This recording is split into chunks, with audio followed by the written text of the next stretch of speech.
कैसे आप लोग? आई थिंक आशा करता हूँ आप सब लोग बढ़िया होंगे, ज़बरदस्त होंगे और अपने सपनों में खोए हुए होंगे और मस्त होंगे। आई थिंक आशा करता हूँ आप सभी लोग अपने मार्ग पे बढ़िया से अग्रसर होंगे, यानी कि चलते हुए होंगे। ठीक है। और एक ही चीज़ बोलूँगा भाई कि देखो, आज मेरा DA4 है, कम्युनिकेशन स्किल। किसी के सामने कैसे, कहाँ पर कैसे बात करते हैं, ये सबसे इम्पोर्टेंट हो जाता है। और मैं यही चीज़ आज चौथा दिन है मेरा कर रहा हूँ। ठीक है।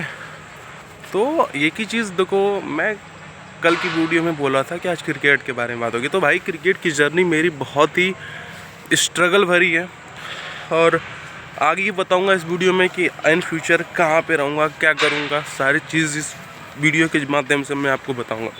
तो सबसे पहले क्रिकेट का जुनून आया कहाँ से? तो जब मैं नानी यहाँ था, है ना, तो क्रिकेट की कमेंट्री बहुत अच्छी तरीके से सुनता था। ठीक है। और क्रिकेट कमेंट्री सुनते ही सुनते मतलब ये जुनून हुआ कि मुझे खेलने का शौक़ हुआ, है ना। और जब मैंने खेलना शुरू किया तो आदत सी हो गई। और वो जब मैं 3 में था, मतलब वो लगभग 10-11 साल की उम्र में खेलना इस तरह से स्टार्ट। मामा का बैट था भाई, बहुत भारी। मामा का बैट लिया था तो लोग हंसते थे कि उसमें टायर और चिपकाए थे, मतलब टायर का जो वो नहीं होता है वो गार्ड के बैट के नीचे लगाए थे, तो लोग हंसते थे। मुझे फ़र्क नहीं पड़ता था पहले भी, और आज भी नहीं फ़र्क पड़ता है कि लोग क्या बोलते हैं। फिर वहाँ से जब कमेंट्री होती तो मैं कमेंट्री खेलता था। मेरे गांव के सुमंत भी आया और हेमंत भी खेलते थे, तो मुझे अच्छा लगता था देख के, थोड़ा सा कि यार अच्छी बल्लेबाजी करते थे। तो वहाँ से जब 4-5 साल बीत गए, 2-3 साल खेलता था वहाँ पे ही बाउंडेशन वाला, क्योंकि खुल के खेल नहीं पाता था।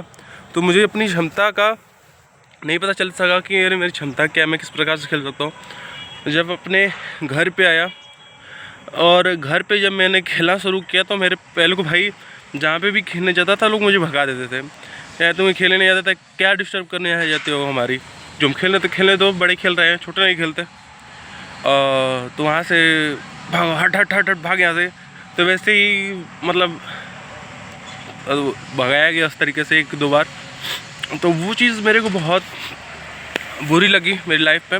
और मैंने एक चीज़ सोच ली कि भाई मेहनत इतनी करनी है, बस मेहनत करनी है। क्रिकेट में मुझे शॉट जो मैं खेलूँगा वो कोई नहीं खेलेगा, ये ठान लिया था मैं एक दिन कि मैं जो करूँगा वो कोई नहीं कर सकता। उस दिन से सर मैंने 4-5-6-7 साल पहले मेरे पास बैट खरीदने के लिए भी पैसे नहीं थे और ना ही बॉल खरीदने के लिए पैसे थे। तो बस एक ही चीज़ मैंने वो जो सोची कि यार एक बाँस, मेरे घर बाँस की कमी नहीं है, बाँस के मतलब पौधे लगे हैं, पेड़ लगे हैं। तो वहाँ से बाबा के पास टांगी होकर थे, चोरी से कोई देता भी नहीं था उस समय कि यार हाथ गोड़ पे मार लिया, हाथ गोड़ कट जाए। तो चोरी से लेके और चला जाता था पाई पे अपने पूर्व किनारा, वहाँ से काट के लेके आता था। एक बाँस काटता था और 3-4 बाँस काट लेता था। और उसके बाद मैं खेलता था तो काकी मेरी जब 2-3 बाँस काट के ले गया वो चुरा दी। तो फिर मशीन का डंडा था ना, मशीन का डंडा मैंने ले जाके खेलना शुरू कर दिया। और किससे जानते हैं, सबसे बड़ी बात, ढेला से खेलना शुरू कर दिया। ढेले से इधर खेला उधर खेला, मतलब मेरे घर पे अगल बगल कुछ है नहीं, जंगल टाइप का है, तो वहाँ पे खेलता था मैं ढेले से। और ये कहने वाली बात होगी कि यार 1-2 दिन नहीं खेला, मैंने लगभग 3-4 साल खेला, लगातार खेला। और उस चीज़ में बहुत ही मेरे को अच्छा फील हुआ है ना। वो उससे मेरी बैटिंग इतना इम्प्रूव हो गई कि यार किसी को मैं छक्के मार सकता था। फिर उसके बाद जब वो छोड़कर जब मैंने वहाँ पे क्रिकेट खेलना स्टार्ट की, शुरू में तो छोटे लड़के में खेलता था, तो बाकी सभी लोग बोलते हैं यार किसके साथ क्रिकेट खेल रहा है यार, छोटे बच्चों के साथ खेल रहा है, यानी कि अपनी उम्र की आधी लड़कियों की उम्र से खेल रहा है। यानी कि मैं जब था 15 साल 16 साल का था, तो अपनी आधी उम्र यानी कि 10 साल 12 साल 8 साल के लड़कियों के साथ खेलता था। अब बड़े मम्मी का मौका नहीं मिलता था, तो एक ही चीज़ थी कि यार चलो खेलते हैं। और उन्हीं में खेल के यार मेरी बैटिंग बहुत इम्प्रूव हुई। ये सिर्फ कहने की चीज़ ही नहीं है, हर चीज़ बदली। और फिर एक समय ऐसा आया, वक्त कहते हैं सर बदलता है, देरी से ही बदलता है, लेकिन बेहतर से नहीं, बेहतरीन तरीके से बदल गया मेरा। और 3-4 साल बाद सर जब मैं मैच खेलने आया तो मैंने इसको ओपनिंग नहीं मिलती थी पहले।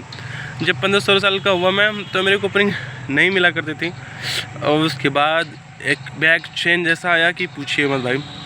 वो मैं धीरे धीरे प्रमोशन करते करते ओपनिंग ले ली और बेस्ट ऑलराउंडर बन गया, है ना। बाकी बहुत लोग अच्छी बैटिंग करते हैं, लेकिन जो मेरी बात थी बैटिंग करने की, बहुत इम्प्रूव हुई बैटिंग। फिर उसके बाद मैंने ढेले से खेलना अभी भी नहीं छोड़ा, मैं खेलता हूँ अभी भी, लिटरली बता रहा हूँ। और फिर जब ख़राब सीजन जाता था, जैसे बाहर बारिश होता ढेले से नहीं खेल पाता था मैं। तो मेरी घर में सीढ़ी है, मेरा घर में है, तो मेरी सीढ़ियों में भाई मैंने खेला है 3 साल, उसके बाद भी यानी कि 7 साल मैंने ढेले से और सीढ़ियों में घर में प्रैक्टिस की है भाई। और लोग बोलते हैं कि यार कैसे इतनी अच्छी बल्लेबाजी कर लेते हो, इतना ताबड़तोड़। तो मैं किसी को नहीं कहता हूँ मैं ढेले से खेला हूँ, लोग कहेंगे कि पागल है। जब मैंने द मैच बनता तो उन लोगों को रीज़न क्या है कि 9 गेंद में 48 रन, 17-18 गेंद में 86, 87, 88 रन कैसे मार लेते हैं आप 16-17 गेंदों और 18 गेंदों में। ये मतलब बहुत ही मेहनत करनी पड़ती है। नेट प्रैक्टिस करते हैं कि हम कहें कि नहीं सर हम खेलते थे, मैं मेहनत बस करते थे लगातार, बस उसी पे दिन रात फोकस रहता था, हमारा पागलपन था। और मैंने घर में असल में खेलना स्टार्ट किया, सीढ़ियों में खेला हूँ। तो लोग हंसने लगे सब कि सीढ़ियों में खेलना, हम कहे हाँ भाई सर मेरे घर में सीढ़ी है।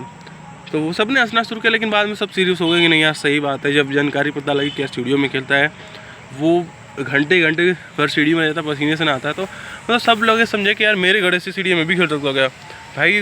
वैसी सीढ़ी बहुत पुरानी है, बहुत रेयरिंग मिलेगी वैसे खेलने के लिए ना, जहाँ पे मेरी खेलता हूँ, मतलब रेयर है, वहाँ पे कोई खेल नहीं सकता। तो वो सबसे बड़ी चीज़ है जो मेरे घर पे ही है। तो वो सारी स्ट्रगल, और मैं एक चीज़ आपसे ज़रूर वादा करता हूँ कि 2032 में इंडिया का कप्तान रहूँगा। Captain, as a not player, as a all-rounder, as a captain T20 world cup का, है ना। और 5 साल 6 साल तक बेमिसाल दूंगा आपको इंडिया के लिए, ये मेरी गारंटी है। आपको कभी बैटिंग में बोर नहीं होने दूंगा, ये मेरा आपसे वादा है मनीष राइटी का, आपको कभी बोर नहीं रखेगा। और बस एक ही नाम में थोड़ा सा मिसलीडिंग है कि मनीष राइटी करूँ कि आदर्श राइटी, इन फ्यूचर देखा जाएगा, बट प्रेफर करूँगा कि Adarsh Raiti is best option for me when I am using as a India captain. Adarsh Raiti के नाम से मैं यादव हूँ, बट मैं यूज़ नहीं करूँगा क्योंकि जातिवाद होगा ही आगे अभी भी होता है, तो जातिवाद के चलते मैं ये चीज़ नहीं करूँगा। बाकी सब चीज़ें बढ़िया है भाई लाइफ में, और मैं 2032 में 110% श्योर बता रहा हूँ कि खेलता दिखूँगा आपको। और रही बात IPL खेलने की, तो IPL 2029 में मैं खेलूँगा RCB के लिए, और मेरी बोली 12 करोड़ रुपए लगी। अब मैं इसलिए वीडियो बना रहा हूँ कि सारी चीज़ें आपको बता दूँ। मैंने मैनिफेस्टेशन क्या है, मैं मेडिटेशन कैसे करता हूँ। तो सबसे पहले रात को सोने से पहले मैं डेली सोचता हूँ कि मुझे लाइफ में क्या करना है, और सुबह उठ के क्या क्या काम करना है, और फिर मेडिटेशन 10 मिनट करता हूँ डेली बेसिस पे, और लिखता हूँ क्या करना है मेरे को। मेरे सब सारी किताबें रखी हैं, और धीरे धीरे हर चीज़ पा रहा हूँ। मैं पहले सोचता था कि यार 4 छक्के 5 छक्के 6 छक्के कैसे मारना है, आज भाई रियलिटी में मार रहा हूँ। 2-3 साल पहले कभी सोचा करता था, डेली सपनों में हुआ था, तो लिखता नहीं था, मैनिफेस्ट करता था कि यार कभी ऐसा दिन आएगा कि 4-5 6 छक्के मैं मारूँगा, है ना। तो वो चीज़ मेरे को बहुत अच्छी लगी, और उस चीज़ से मेरी बल्लेबाजी में बहुत इंप्रूवमेंट आई। और एक आज ऐसा दिन है कि 3 बार 6 छक्के मार के यहाँ पे बैठा हूँ, और 5 छक्के बहुत बार मारे यार मैंने। वीडियो में 10-15 बार होगा मेरे, तो वो मतलब 30 35 40 50 बार तो मैं 5 छक्के मारे हैं। तो ये रियलिटी है। 6 छक्के देखो लाइफ में बहुत आसान नहीं होता है भाई मारना, तो बहुत लोगों का कैरियर बीत जाता है, 6 छक्के नहीं मार पाते हैं। That reality. मैं नहीं कह रहा हूँ कि आप मुझसे बेहतर खेल सकते हैं, आपके अंदर कंसिस्टेंसी हो सकती है, हर चीज़ बेहतर हो सकती है, लेकिन आप एक चीज़ जो रिमेंबर करेंगे कि ये मेरी बल्लेबाजी में था कि वो ये कि चलता था तो चांद तक, नहीं तो शाम तक। कहने का मतलब है कभी चले कभी नहीं चले, तो वो चीज़ थोड़ा सा हर्ट करती थी। बाकी अब कंसिस्टेंसी ला दिया हूँ कि ठीक है कम ही रन है, कम ही छोटी पारी है, लेकिन बेहतर है और मैच जिताने के लिए पारी है। तो वो सबसे चीज़ मैटर रखती थी मेरे लिए और मेरी लाइफ में भी, क्योंकि उस चीज़ को मैं बिलीव भी करता था कि मैं कर लूँगा। जब मैं खेलता भी था, या तो कोई स्पोर्ट रहे, या बैडमिंटन, या तो कबड्डी, या तो फिर जेवलिन या शॉट पुट, बस एक ही चीज़ थी कि 100% देने की चीज़ थी। और कभी मैंने किसी प्रोफेशन को एज ए धंधा नहीं खेला, एज ए प्लेयर ही खेला हूँ। और रही बात पैसे की, तो भाई आज तक मैं बहुत बड़ा खुलासा करने जा रहा हूँ। सबको लगता है कि मनीष के पास जो पैसे आते हैं वो मैच का पैसा लेता है। भाई मनीष रेड्डी कभी वैसा नहीं रहता है। वो टूर्नामेंट में अलग बात है, मिल जाए छक्के मारने की, विकेट लेने का, तो वो अलग बात है। लेकिन मैं किसी प्लेयर से, कप्तान से नहीं लिया आज तक 1 रुपये भी, और खुशी भी नहीं लिया। एक बार मुझे याद है अपने गाँव हुआ था, तो 100 रुपये मुझे मिला था।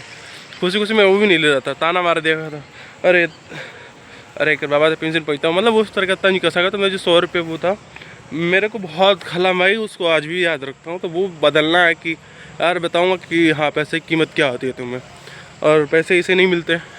चलो ठीक है, तुम तो जीत गया।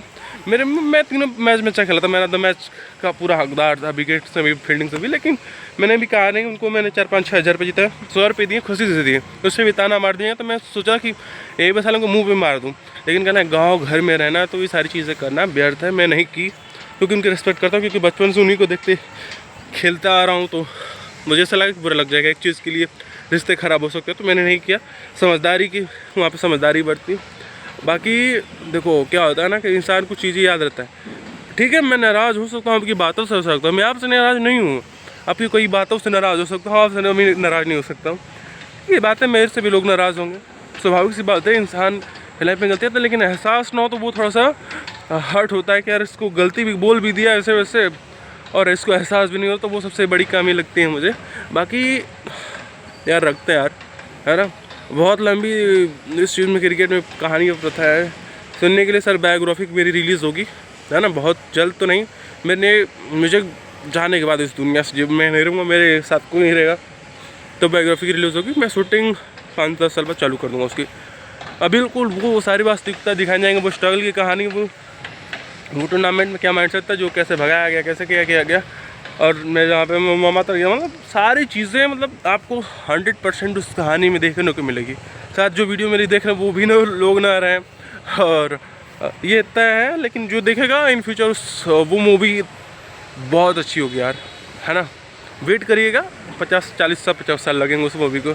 मैं इसलिए कह रहा हूँ कि मुझे पता है कि वो इस चीज़ से रिलीज़ होगी, और तो वो बाकी रखते हैं यार, है ना।